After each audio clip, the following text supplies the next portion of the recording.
This looks like something straight out of Rome, right? It's not. We're not in Italy, it's Spain, and the name of the city is Mérida. It's a small city filled with ancient surprises and less tourists than you may expect. Mainly because it's in a part of Spain that almost nobody knows about, which is called Extremadura, where I'm from. So I can confidently say that it's a beautiful city, and by the end of the video, you will want to visit it. The city of Mérida was founded by the Emperor Cesar Augusto. He gave it the name of Emerita Augusta, and it was built for retired soldiers who could go there and live there their final days, or years, or decades. So as you can imagine, it has a lot of different things like a theater, an amphitheater, and a circus, which were the ways of having fun in the past. In addition to the temples, the forum, which is like the central plaza, the baths, and many other things. I mean, it's a city, so you expect it to have things for people to have a decent life. Mérida is nowadays the capital of Extremadura, which is one of the regions of Spain called Comunidades Autónomas, and it has become a political, administrative, and cultural center. Let's start with the most obvious star from Mérida, the theater or amphitheater, more than 2,000 years old, and it's still in use. Every summer, there's a classical theater, and that's why you're seeing here all these equipments, because they need them for the plays.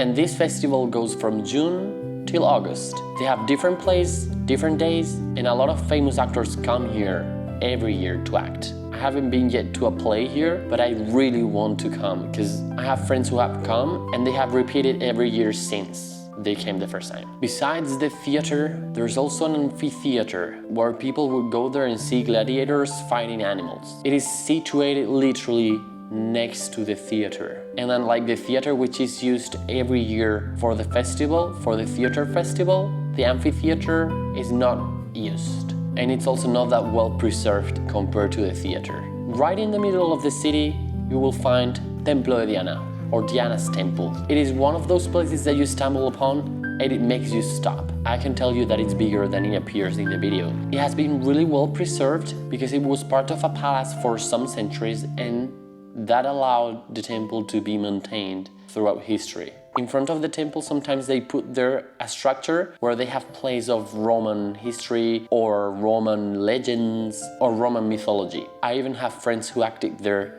more than 10 years ago. Templo de Diana is surrounded by some cafés and restaurants, perfect for sitting and just soaking it in. This bridge is massive. El Puente Romano, as we call it, is one of the biggest Roman structures still standing. And yes, you can walk on it. It's only pedestrian, and it allows you to cross the river, which is called El Guadiana. And at sunset, it's even more beautiful. One curiosity about Mérida is that each time people want to build or rebuild in the city, they end up finding Roman remains, so a lot of buildings have been built with pillars and like on the air, not touching ground, because that allows the Roman remains to sit there and people can still go see them. Another important part of Mérida is the museum, which is next to the amphitheater. If you go to Mérida, you really have to visit the Roman Museum, because there you will see a lot of mosaics, coins that they used, jewelry, how the houses were distributed, statues of gods, pillars, and many other things. The museum is huge. It has more than 3 stores. Next to the amphitheater and the museum, they have opened a new archaeological place called La Casa del Anfiteatro, which is the amphitheater's house. And just stepping in, you know it was rich people who lived there. The house is huge.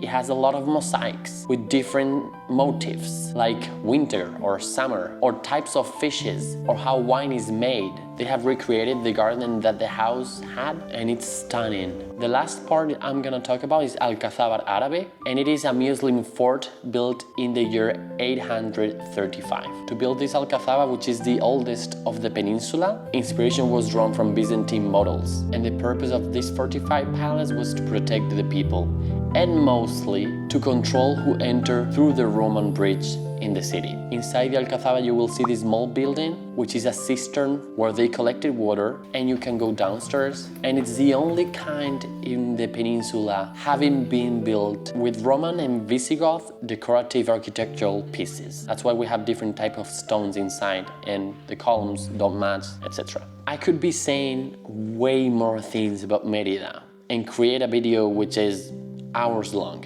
But what is the point if you don't come to see it yourself?